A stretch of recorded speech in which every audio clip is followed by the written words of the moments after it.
Dans cette vidéo, on va voir comment démontrer par récurrence qu'une suite définie par récurrence est monotone en utilisant une fonction bien choisie, liée à la définition de cette suite. On s'intéresse ici à deux suites.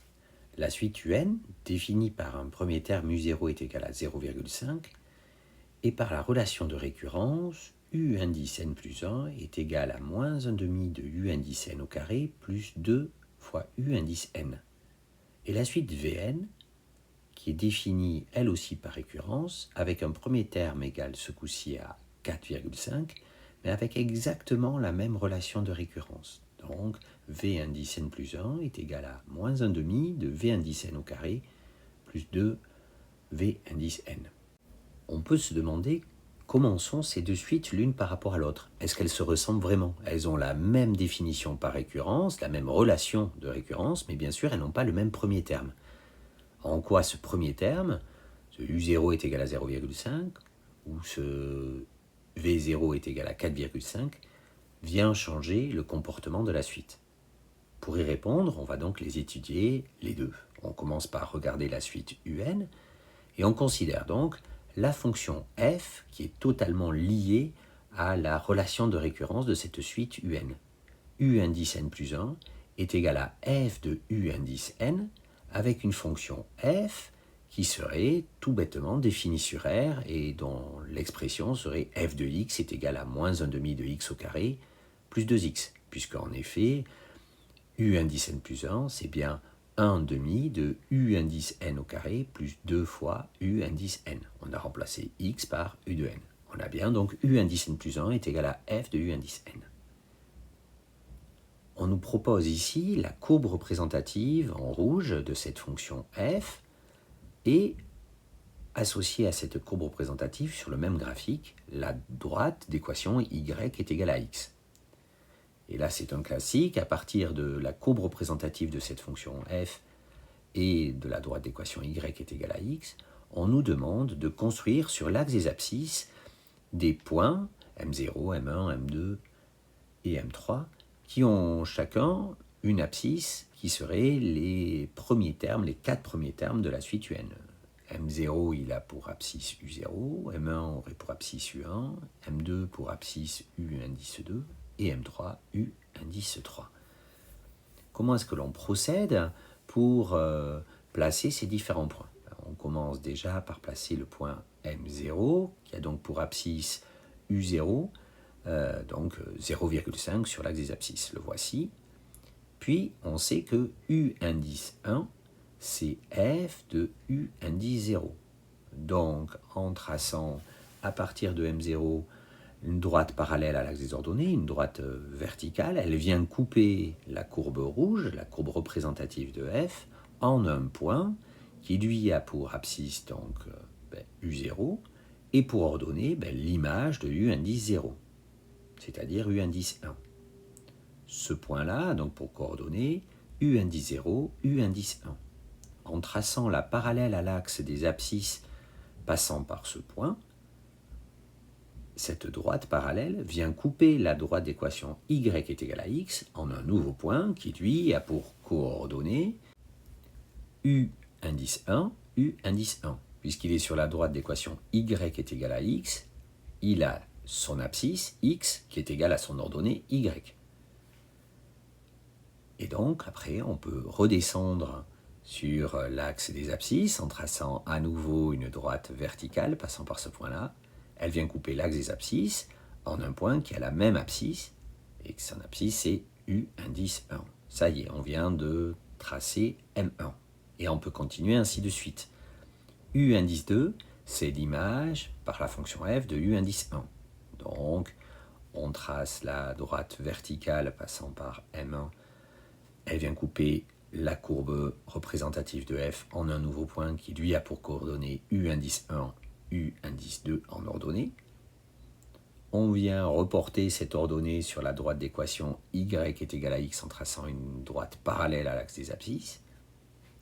Cette droite parallèle à l'axe des abscisses coupe la droite D en un point qui lui a pour coordonnées U indice 2, U indice 2.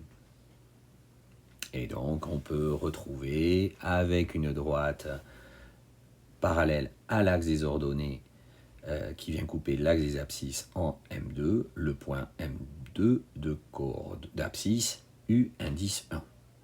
Et enfin, un dernier petit coup, on retrace notre droite perpendiculaire à l'axe des abscisses passant par M2. Elle vient couper la courbe représentative de f en un nouveau point qui lui a pour coordonnées U indice 2, f de U indice 2, c'est-à-dire pour ordonner U indice 3. On trace la parallèle à l'axe des abscisses passant par ce point. Il vient couper la droite d'équation y est égal à x en un nouveau point qui lui a pour coordonnées U indice 3, U indice 3. Il reste à tracer la droite parallèle à l'axe des ordonnées. Elle vient couper l'axe des abscisses au point M3 qui a bien pour abscisse U indice 3. Voilà, on a représenté les 4 premiers termes de cette suite. Sur l'axe des abscisses, on peut remarquer que les traits de construction forment une sorte de petit escalier ici. Quelle conjecture peut-on émettre à partir de ces premiers tracés ? Clairement, on s'aperçoit que cette suite semble minorée par son premier terme, donc par 0,5. Et on a l'impression que l'on est prisonnier entre 0,5 et 2, c'est-à-dire qu'elle est aussi majorée, donc bel et bien bornée. Et enfin, on a l'impression, encore une fois, ce n'est qu'une conjecture, sur les premiers termes, que cette suite semble monotone et même strictement croissante. Il va donc falloir essayer de voir si on peut démontrer ces différentes conjectures. Pour démontrer ces conjectures, on va commencer par étudier les variations de la fonction f sur R. Elles vont nous être utiles. Pourquoi ? Parce que cette fonction f est directement liée à la définition par récurrence de la suite U indice n. En effet, je vous le rappelle, U indice n plus 1 est égal à f de U indice n. Donc, étudions les variations de cette fonction. Cette fonction est une fonction polynomiale de degré 2, elle est donc dérivable sur R. On a f de x qui est égal à moins 1,5 de x au carré plus 2x. Donc sa dérivée, f' de x, est égale à moins x plus 2. On peut faire le signe de cette dérivée, on dresse le tableau de signes, et donc on voit bien que f' de x est positif entre moins l'infini et 2, et négatif entre 2 et plus l'infini. Ce qui veut dire que notre fonction f est donc croissante sur l'intervalle moins l'infini 2, même strictement croissante sur cet intervalle, et qu'elle est strictement décroissante sur l'intervalle 2 plus l'infini. Comment utiliser les variations de f pour déterminer les variations de la suite U indice n avec la formule de récurrence U indice n plus 1 est égal à f de U indice n. On veut démontrer par récurrence les différentes conjectures que l'on a faites sur la suite U indice n. Qu'est-ce qu'on a dit sur cette suite U indice n ? On a dit qu'elle était bornée par 0,5 et par 2. Donc, on a envie de démontrer que pour tout n entier naturel, U de n est compris entre 0,5 et 2. Et on a aussi émis l'hypothèse que cette suite était strictement croissante, autrement dit que U indice n était inférieur à U indice n plus 1 pour tout n entier naturel. On peut donc poser une et une seule propriété qui va nous permettre de démontrer, si elle est vraie, toutes nos conjectures. C'est la propriété Pn qui s'écrit pour un entier n donné, 0,5 est inférieur ou égal à U de n, qui est inférieur strictement à U de n plus 1, qui est inférieur ou égal à 2. Comment démontrer que cette propriété est vraie pour tout entier naturel n ? En la démontrant par récurrence. On commence donc par une étape d'initialisation. On sait que U indice 0 est égal à 0,5 et on calcule U indice 1. U indice 1 est égal à moins 1,5 de U indice 0 au carré plus 2 fois U indice 0. Donc moins 1,5 fois 0,5 au carré plus 2 fois 0,5, ce qui donne 0,875. On voit bien que U0 est bien supérieur ou égal à 0,5, puisqu'il vaut lui-même 0,5, que U0 est inférieur strictement à U1, et que U1, qui vaut 0,875, est inférieur ou égal à 2. On a donc bien 0,5 inférieur ou égal à U0, inférieur strictement à U1, inférieur ou égal à 2. La propriété Pn est donc vraie pour n est égal à 0. Deuxième étape de ce raisonnement par récurrence, on suppose que pour un entier k donné, la propriété est vraie, c'est-à-dire que l'on a 0,5 inférieur ou égal à u indice k, lui-même inférieur strictement à u indice k plus 1, qui est inférieur ou égal à 2. Et on souhaite montrer que cette propriété est alors vraie au rang k plus 1, c'est-à-dire que l'on a 0,5 inférieur ou égal à u indice k plus 1, lui-même strictement inférieur à u indice k plus 1 plus 1, c'est-à-dire u indice k plus 2, qui est inférieur ou égal à 2. Comment démontrer cette hérédité? Eh bien, c'est là où on va utiliser les variations de la fonction f. On sait au départ, d'après l'hypothèse de récurrence, que 0,5 est inférieur ou égal à u indice k, inférieur strictement à u indice k plus 1, inférieur ou égal à 2. Ça, c'est notre hypothèse de récurrence. Et en fait, il suffit d'utiliser la fonction f. Que sait-on de cette fonction f? On sait qu'elle est strictement croissante sur l'intervalle 0,2, d'après le tableau de variation que l'on a obtenu précédemment. Cette fonction f étant strictement croissante sur l'intervalle 0,2, elle conserve donc l'ordre. Donc si on applique la fonction f à cette série d'inégalités, en calculant les images de chacun des membres de ces différentes inégalités, on va avoir un ordre respecté. Ça donne donc f de 0,5 inférieur ou égal à f de u indice k, inférieur strictement à f de u indice k plus 1, inférieur ou égal à f de 2. Or, f de 0,5, c'est 0,875. F de u indice k, c'est u indice k plus 1. F de u indice k plus 1, c'est u indice k plus 2. Et f de 2, par calcul, cela vaut 2. On obtient donc finalement que 0,875 est inférieur ou égal à u indice k plus 1, lui-même inférieur strictement à u indice k plus 2, qui est inférieur ou égal à 2. Donc, comme 0,875 est supérieur à 0,5, on se rend bien compte que la propriété est vraie au rang k plus 1. Moralité, cette propriété est héréditaire. Il ne nous reste plus qu'à conclure. La propriété est vraie pour n est égal à 0 et elle est héréditaire par le principe de récurrence. Elle est donc vraie pour tout entier naturel. Autrement dit, pour tout n appartenant à n, 0,5 est inférieur ou égal à u indice n, inférieur strictement à u indice n plus 1, qui est inférieur ou égal à 2.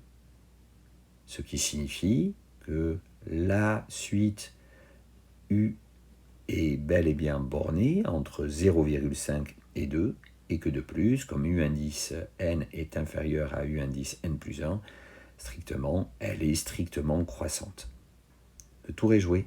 On a réussi à démontrer le sens de variation de cette suite, en utilisant les variations de la fonction f. Intéressons-nous maintenant à la suite Vn, qui avait exactement la même définition par récurrence, mais par contre qui avait comme premier terme V0, qui était égal à 4,5. On nous demande de calculer les 5 premiers termes de cette suite, on utilise la calculatrice pour ça, et on trouve donc que V0 vaut 4,5, que V1 vaut moins 1,125, et puis V2 vaut environ moins 2,88, V3 vaut moins 9,92 et V4 vaut moins 69,05. Comment semble être cette suite? Clairement, elle semble être monotone elle aussi. Mais, contrairement à UN, cette suite Vn semble être strictement décroissante. À quoi est-ce que c'est dû? On va démontrer par récurrence que pour tout entier naturel strictement positif, V indice n plus 1 est inférieur strictement à Vn, qui est inférieur ou égal à 0. On pose donc cette propriété pour un entier n donné, la propriété Pn, qui est V indice n plus 1 inférieur strictement à V indice n, inférieur ou égal à 0. Et on commence par l'étape d'initialisation. Ici, on nous dit pour un entier strictement positif, donc on va commencer avec n est égal à 1. Pour n est égal à 1, il faut donc que l'on calcule V1 et V2, ce que l'on a déjà fait. V1, c'est moins 1,125 et V2, c'est environ moins 2,88. On voit bien que V2 est strictement inférieur à V1 et que ces deux valeurs sont toutes les deux négatives, donc inférieures ou égales à 0. La propriété est donc vraie pour au rang n est égal à 1. Faisons maintenant l'étape d'hérédité. On suppose que cette propriété est vraie pour un entier k donné, autrement dit que l'on a V indice k plus 1 inférieur strictement à V indice k, inférieur ou égal à 0. Et on veut démontrer que cette propriété est alors vraie au rang k plus 1, c'est-à-dire que V indice k plus 2 est inférieur à V indice k plus 1, qui est lui-même inférieur ou égal à 0. Comment va-t-on faire? Eh bien, exactement de la même manière que sur la suite UN, on va utiliser les variations de f. Ici, V indice k plus 1 et V indice k sont des nombres négatifs. Il faut donc regarder les variations de la fonction f sur l'intervalle moins l'infini 0. D'après l'étude des variations de f, on sait que f est strictement croissante sur l'intervalle moins l'infini 0. On peut donc appliquer f à chacun des membres de cette série d'inégalités, et la fonction f étant strictement croissante, elle conserve l'ordre.